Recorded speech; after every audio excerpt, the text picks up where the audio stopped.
All right, today we're out on a beautiful day in Virginia, and our goal is to do some colonial hunting, hopefully come up with some old and historic finds. We've got Bill here, and we've got our friend Dan, and he's going to tell us a little bit about where we are. Thanks, Steve. Good to see you again. As Bill mentioned, we're in Virginia. It's one of the oldest states in the country, and we're going to take you along with us today to find some colonial items. So we really look for house sites and settlements and camps that are dating back to the 1700s and prior. So where we have you today is the site of a late 1600s, early 1700s settlement. We took the ferry over this morning and showed Steve and Brian Jamestown and picked Bill up, and then we moved a little farther east closer towards the Outer Banks, and we'll be looking at some early stuff that's expanded out since Jamestown. So as the settlements began and people began to cultivate and build farmlands outside the settlement, this is where we are, and these are some of the homesteads that they erected and that they lived on. So when you're out in the field with us today, pay close attention to the ground. You'll see some signs, some bricks, some pottery, some black glass pipe stems that you'll see laying around. And these are just sites and signs of home sites and house sites. So we'll look for those, listen for iron in the dirt, and then use the metal detectors to run the AT gold on discrimination and pluck out some good brass and hopefully some gold and silver items. That's the plan. Yep, let's get to it. All right.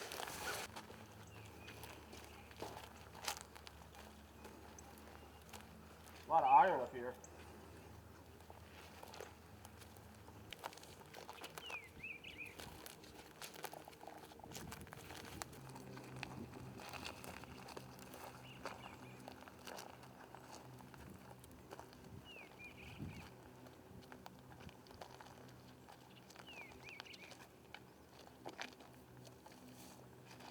Little tiny button.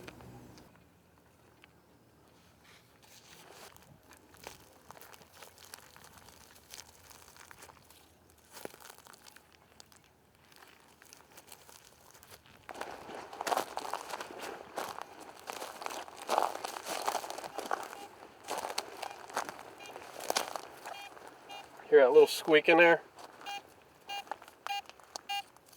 Every once in a while, that little high-tone squeak. That's sometimes what a piece of cut silver will sound like when it's in a house site with iron.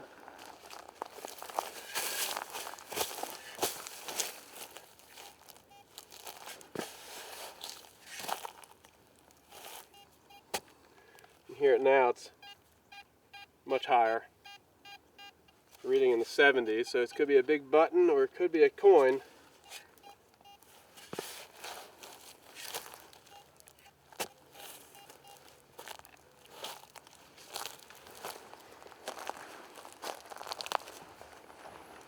Not sounding as good now, but should be something.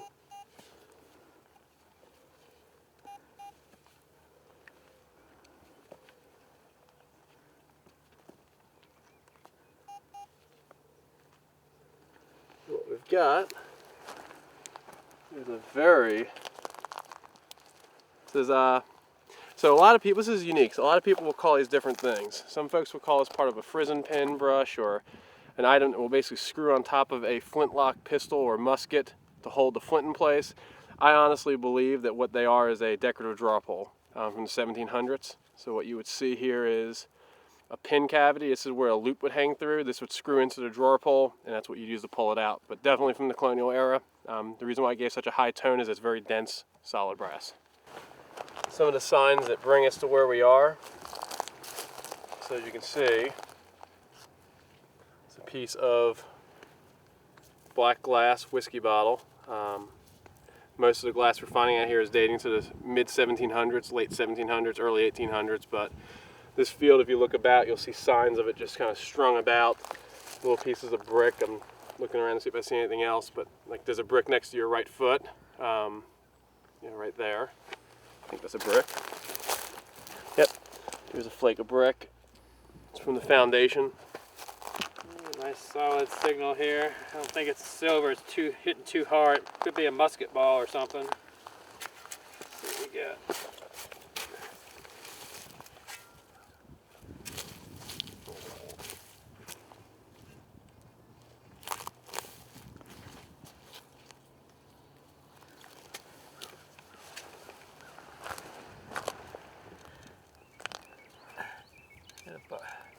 Little colonial buckle.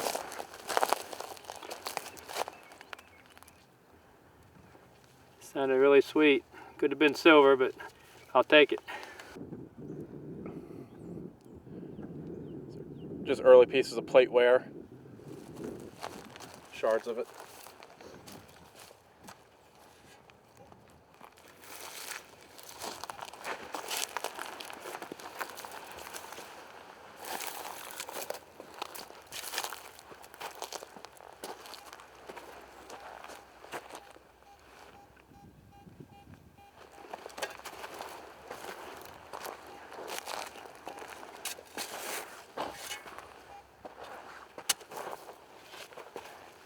It's gonna be a buckshot, but the small tomback button sound like that. This is part of a Colonial shoe buckle. The side of it would have been about that big. In fact, there was one in the picture that I showed earlier, but that's an earlier one. It's mid-1700s. In the case she goes.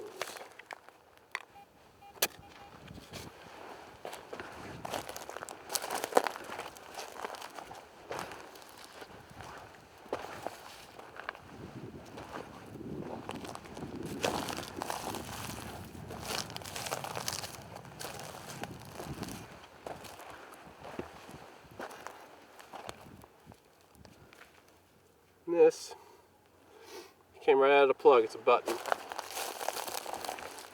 It's probably going to be a tomback button, so it came in a little low. Yeah, that's a tomback spun button.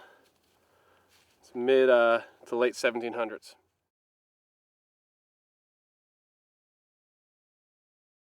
Clean up, but probably top to a powder flask. Okay. Only because of these slides right here. Yeah. And the slide there. And if that's not broken, that's what that is. That's the gauge. Okay. But definitely old Colonial. Nice. So we did not dig this area too hard. The cut coins I found were 2 right in here and 1 up on the hill. So We've got this and a small buckle so far, and just a couple pieces of lead. I just picked up a shoe buckle and broken one in here, and a tomback button. So this target's in here.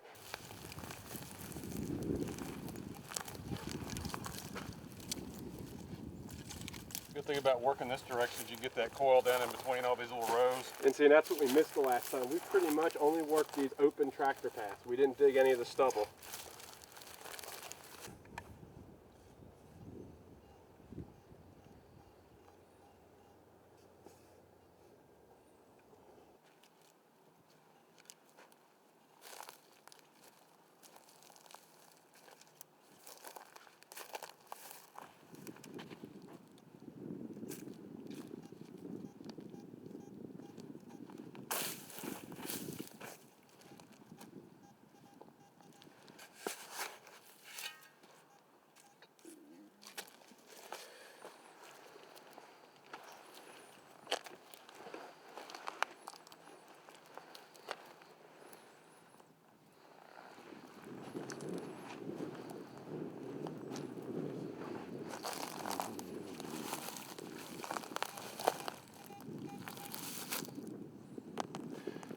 Button right there. It's a broken one.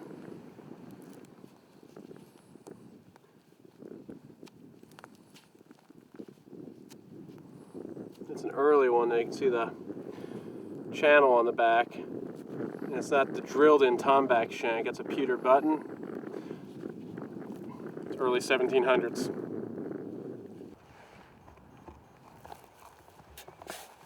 Right in the 60s.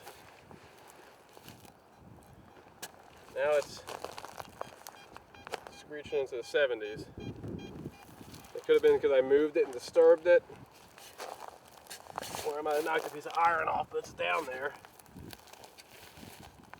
It's still down there.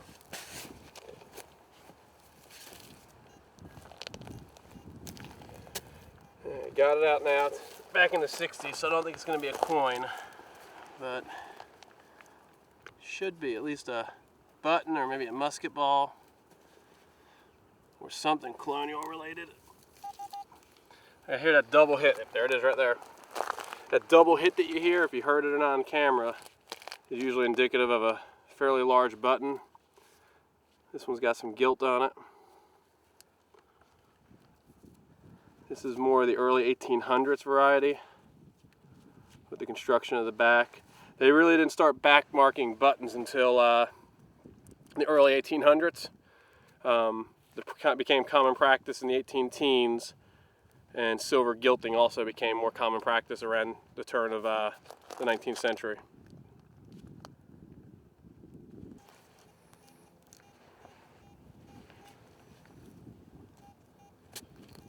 Gonna be probably nothing, but gotta check it out.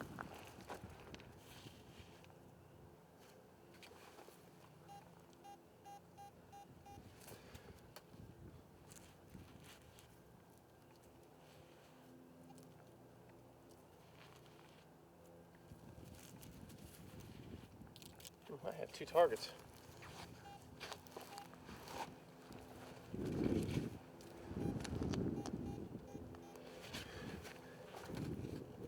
Okay.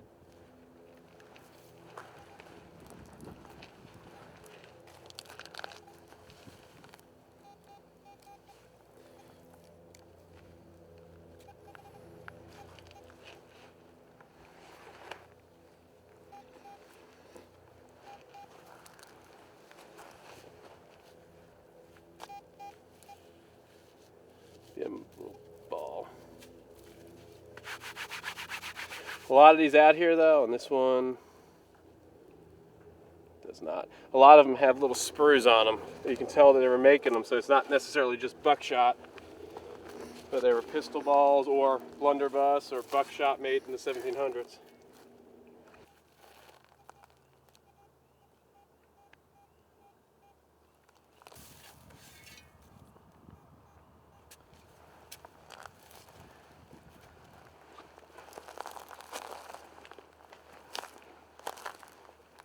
Oh, I saw a button in it. Yep, there's a button.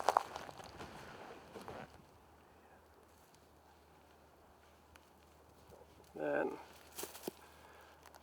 another early tomback button.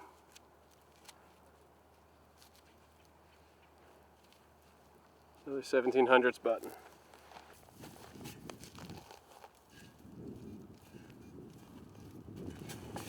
Might be another one.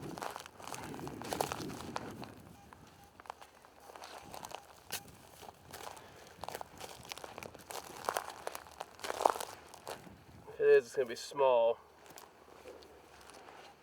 I heard that double beep, so it might be.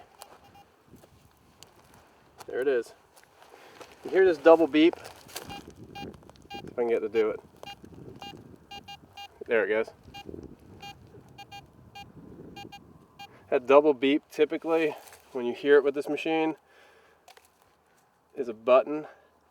And this one is, it's a neat little cuff button. This one I gotta be careful with because it could have something on it. As you can see, there's the shank. This is 1700s as well. Sometimes these will have things like tally-ho written on them. Sometimes the bust of a person.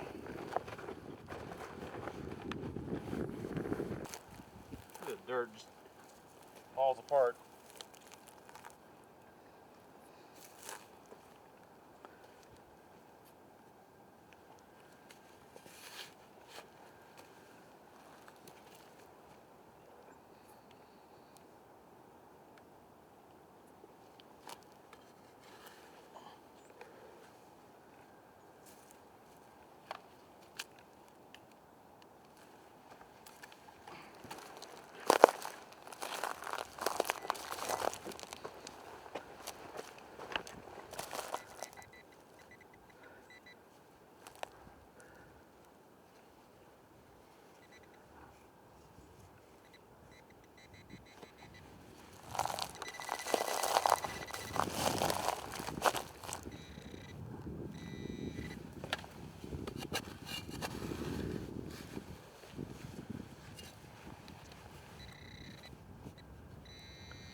There.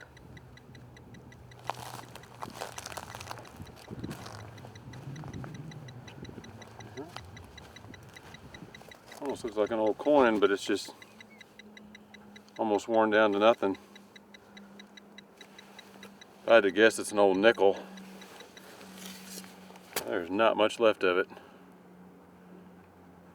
I'm not going to rub on it and mess it up anymore, so I'll just throw it in the bag for now.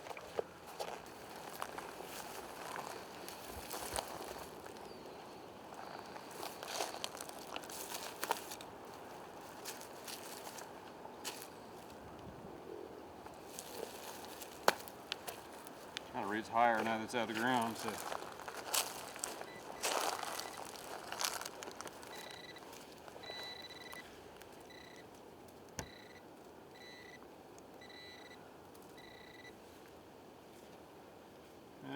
Some kind of button. Or what is it?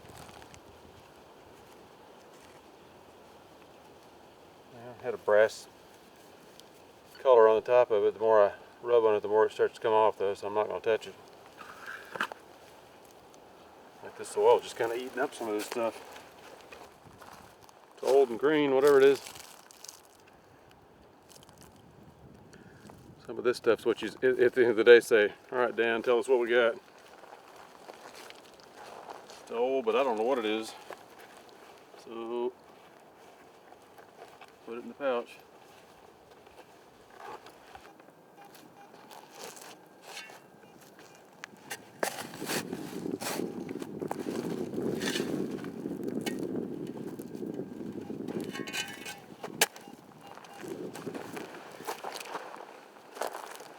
There it is.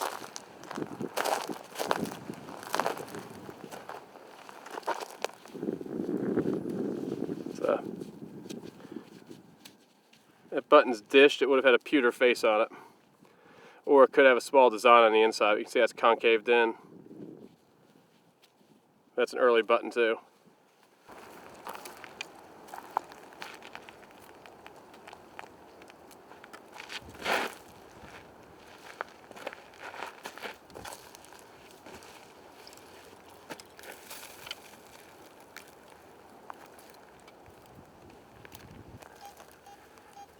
Reading 70s.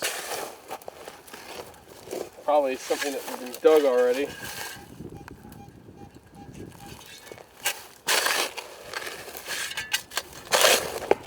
Probably a beer can or something.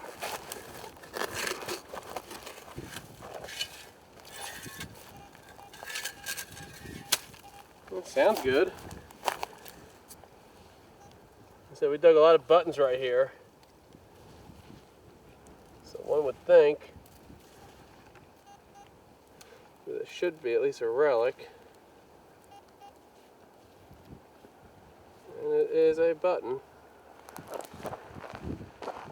That can't be what I was reading. That was too big of a target, so we'll check the hole again.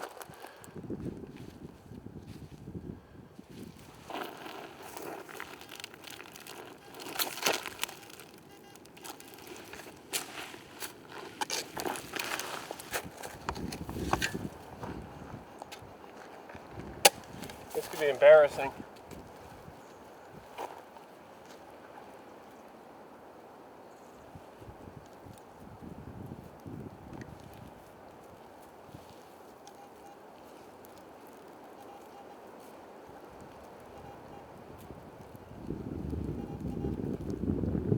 Yep, here.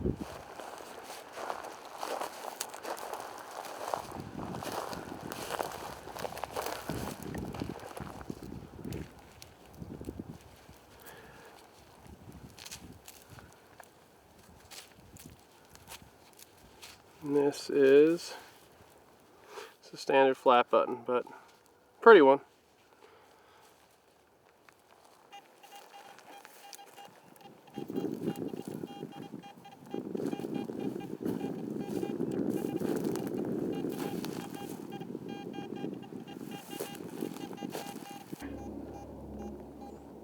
See it pop out of the hole? Now let's listen to all the iron in here. I've dug 2 buttons now and that guy.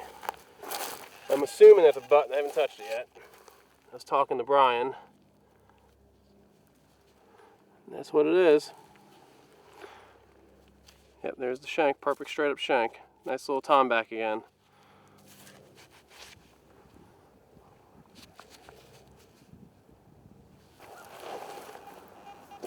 Well, next time I get a signal, you want me to call you over and have you look at the screen and kind of explain what you're listening for?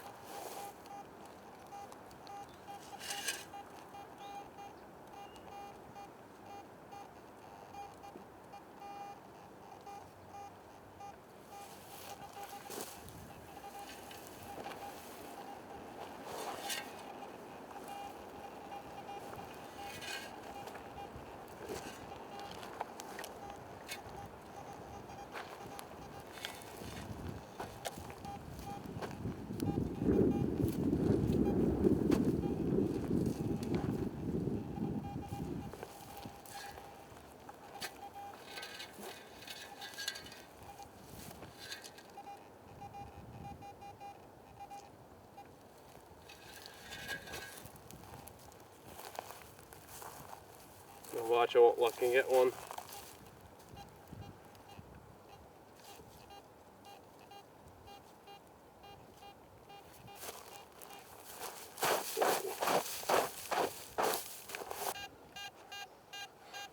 Yeah, so digging in heavy iron, one of the tips that I like to use is, and you can hear all the iron in here, I watch the screen religiously and I just look for anything that is repeatable. So in this instance, this actually was repeatable only at 35 to 39, but a tomback button can come in the 40s on this machine.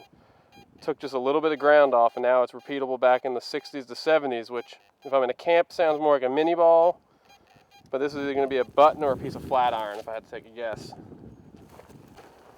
And so now it's out and it's reading in the 50s, but it's repeatable. And again, that's the trick, is you always look for repeatable targets in a house site, whether they're low or high. If you dig them all out, you're going to find what you're looking for.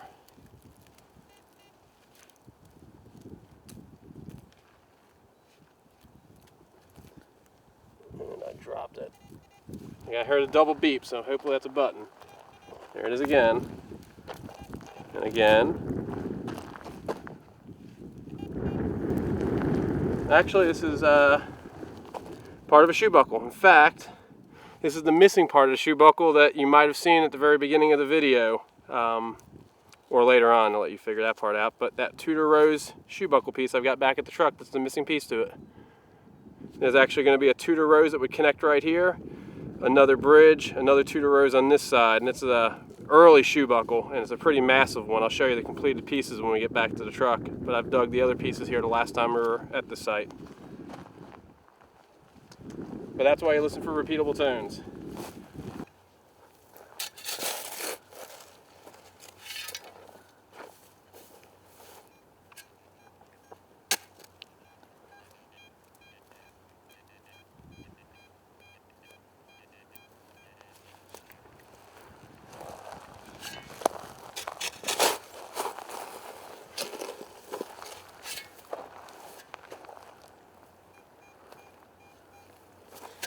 Reads good, but it might be big iron.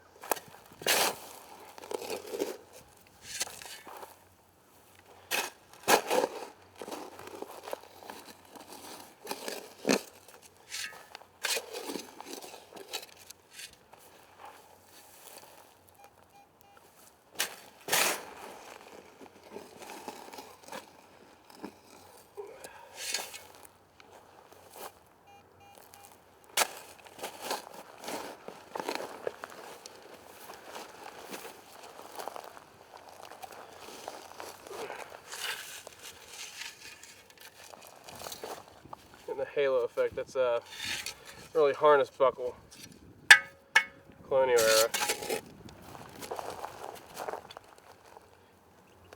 It's old. Could be.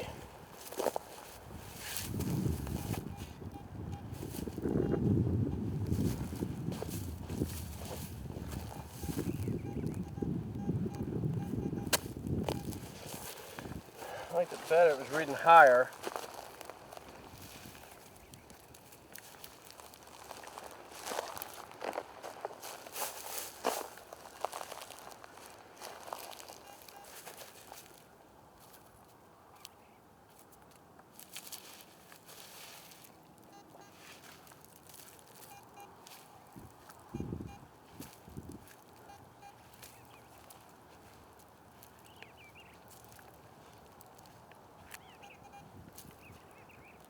There she is, a button right there. Small guy.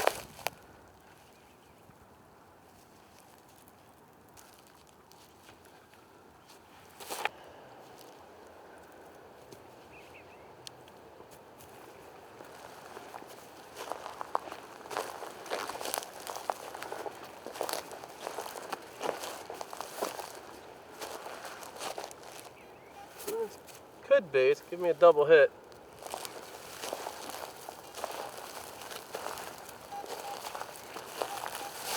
Sounds right one. Should be, there it is. Thought it sounded like one. Oops. Another button. Another, it's probably late 1700s. Oh, nope, early 1800s. There's that back mark right there.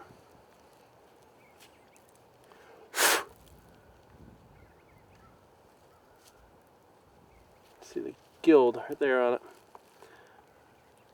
R&D. Like a little brass ring here. Gave a good high tone signal, and I've cleaned it off a little bit. Looked like a shotgun slug at first, but you can see it's got little ornate decorations all the way around it, like a little design, little patterns going around it. Once I knock the dirt out of the center of it, you can tell it's a little small ring. See the little decorations on there. Looks like it's pretty old. Alright, here's a few of the things I've been digging so far today. A lot of little pieces of brass. Oop, there's a piece of brass. There's this ring, it's stamped, I think 18K inside there. Looks like it's brass, and it probably had a light layer of gold on it a long time ago, early 1800s. Nice big flat button there, still got the loop on the back of it, early period. This looks like a pop top, but it hit really high, like 81, like a dime. It's actually like a little bitty shoe buckle, you can see. Nice old finish on that. A lot of little small buck and ball type round balls. This piece hit really high also. It sounded just like a beer can. You see the top of it, it's got the little kind of flowery pattern on it. It's part of what was an old button there. Several other old buttons down in here with the loop still attached. There's an old flat button there. And this looks to be probably an old nickel. It's just about worn out from the ground, so I don't know if it'll clean up to be much of anything, but a lot of odds and ends brass besides that, so that's what I've got going so far. Still hoping to get into some better items here, but I'm happy with the ring and some of these buttons. We'll just keep at it for a while.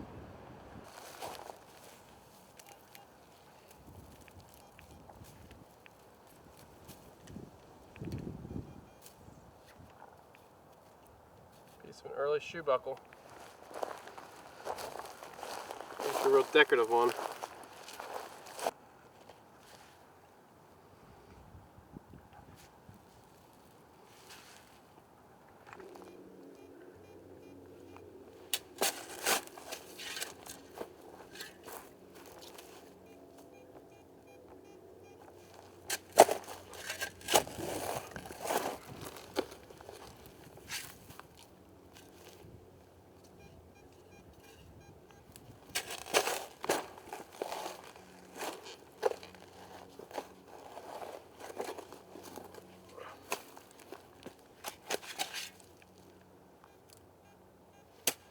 Sounds good. It's deep. Got some size to it, whatever it is.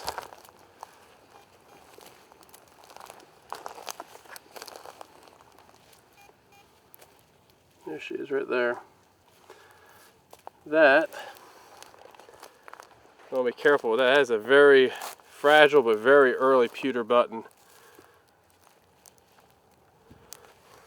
Let's see if I got my brush still.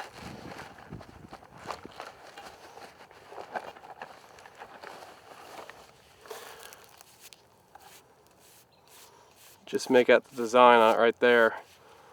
That's a nice early button. I had to preserve that with a glue solution. See, it's cracking already, so that's going to have to go in a separate case. Shank's right there. See the mold seam? There's the shank. That's a big pewter 1600s, 1700s pewter button. Deep button too. Okay, wrapping up today, this was the third trip we've been at here to this site looking for Colonial Relics. A little disappointed we didn't find any coins today, but did really well with some other Colonial stuff that I'm happy to show you. The AT Gold did really well. I think Steve had a chance to dig some Colonial Relics using it, and you saw in the video that I was able to use it in discrimination mode and really eke out some buttons and some heavy iron. So ended up today with probably about 30 to 40 buttons between the three of us. Really had a good time and love to show you what we found.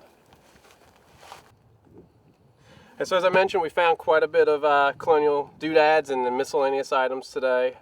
Some of the items, as you notice, a lot of flat buttons, different ages. Some of your earlier pieces are these early tomback buttons. Found a good number of them today. A lot of pieces of Colonial shoe buckles. Some folks are matching, so Steve found a piece and I found a matching piece that goes to his. I'm really happy with finding what looks like it's going to be the missing piece to my Tudor Rose buckle that I dug at the last trip here. You can just make out the end of the Tudor Rose there. Other pieces of shoe buckles. Lots of musket balls that were cast. You can still see the sprues on them. I think everybody seemed to got a couple of them. Steve got a few as well. See the sprues sticking off of them. Really nice Tudor Rose pewter button. Picked up a lot of pipe stems. Bill actually eyeballed quite a few of them. Just a quick lesson on how to date a pipe stem, other than being nice to it, is look at the girth of the holes inside the pipe. So the larger the hole, the older the pipe stem. So this piece is probably closer to the 1600s. This piece is probably more 1700s, mid 1700s. But again, that's a good lesson on dating pipe stems. Some of the nice buckles that came out. Steve dug a really early. This is probably a piece of a breeches buckle, or could be off of a spur. Would wrap around the back, but that's early 1700s. Bill dug a couple of hole buckles, but I think this early spectacle buckle is a nice piece, probably late 1600s, early 1700s. Likewise, early to mid 1700s for this piece here. Other than that, had a good time. A lot of other pieces of Colonial, miscellaneous stuff, shoe buckles, buttons. As I said, dug about 30 to 40 buttons between the group of us. Picked up some nice early pieces of pottery. This site will still have a lot more to give up in the future, but for today I'm happy. Wish we would have dug a coin, but still a good take home, saving some history. So Steve asked me to talk a little bit about some of the finds I've made in the last year or so. First off, I've just got to speak about the AT Pro and the gold. Started using the machine about 1.5 years, 2 years ago, predominantly for the water. I know I was on the radio show this year and talked with Steve that I tested it on land and was really surprised and impressed with what it's done. So I've been solely using the AT Pro and Gold now on land for about 2 years. Some of the finds I've brought to display and show you guys today are items that came from Colonial sites. So you've seen some of the river finds that I've made with Bo and things that we've posted online, but I really do and very much am passionate about the older history, so 1700s and 1600s. And so I brought some items to show you today. I've found a lot of coins in the last few years. This year alone, dug probably 7 or 8 silver cut coins. So for instance, we've got coins that go from the 1600 or 1500s up to the 1850s, large cents, 3-cent silver pieces, cap bust half dimes, cap bust full dimes, cut Spanish reals, and then all the way down to a 1562 hammered Elizabeth I sixpence, which is quite a feat to find in this country, considering it's older than the country was founded and actually was minted before Shakespeare was born and before the Spanish Armada took its fleet, whatever I'd call it. So, I've also had a lot of luck with Civil War stuff. Brought a couple of really good items to display. I found my first Confederate CS tongue. I've been doing this for over 20 years and had not found a Confederate plate that was marked yet. and it took a Garrett AT Gold and a house site to produce one for me, so I was very happy with that. At the same site, I also found a Virginia, a VA1. This is the first issued Virginia button that was issued by the state government for Virginia militia. It's a silver washed one-piece Virginia state seal button, and it was my first one-piece Virginia. When I moved to Virginia over 2 years ago, the top 3 things on my want list were a hammered silver coin, a Confederate marked plate, and a Virginia 1 button. And I've gotten all 3 in a year and a half using the AT series. Also is a Virginia Military Institute button. So welcome me to Virginia with a cadet button from the VMI. This was found this past year with a AT Gold in a field that had a decent amount of iron in it. Dug a pile of buttons, probably close to 500 to 1,000 buttons in the last year and a half over numerous sites. One site alone, over 150 buttons came out of, tons of brass. Just a real handful of items, anything from shoe buckles to flat buttons to coins, skeleton keys, rosettes, you name it, we found it with it. The 2 prized iron finds came from a Rev War camp that I found about a year and a half ago. The first item that came out of the site outside of some bullets and coins was this 6-pound solid shot. This particular engagement was one of the last of the Revolutionary War. In fact, Bannister Tarleton, famed British Dragoon officer, actually most likely was commanding the unit that fired this ball at American revolutionaries. Talking just before the follow-up to Yorktown, this ball was fired just before the siege. A lot of history and really just a very unique piece. This was my first Revolutionary War cannonball. I found plenty of Civil War artillery over the years and found some solid shots as well, but this was the first one that has come from a Rev War site that I've hunted. At the same encampment was this 18th century poled tomahawk. This is a hammered / utility tool for a soldier / settler to use. Hammer on one end, tomahawk on the other. Used it for game, used it for hunting, used it for just working around the house. But this came out of the encampment with the round ball, with the solid shot and bullets. This most likely was used by or carried by a soldier as a side weapon or as a camp tool. So very happy with it. Had dug some tomahawks in the past, but not one again from a Revolutionary War encampment. Both of these items will show that the AT series not only will discriminate the iron, but will find big iron. They were both found in heavy iron patches, but the ball gave me a high 40s tone, very solid, and was down about 17, 18 inches. The tomahawk likewise was down about a foot and gave me a high 30s, low 40s tone. So don't ignore the heavy iron, just ignore the little grumbles in between. You pluck the good stuff out, but you'll hear the big tones, and this is evidence of what you'll find.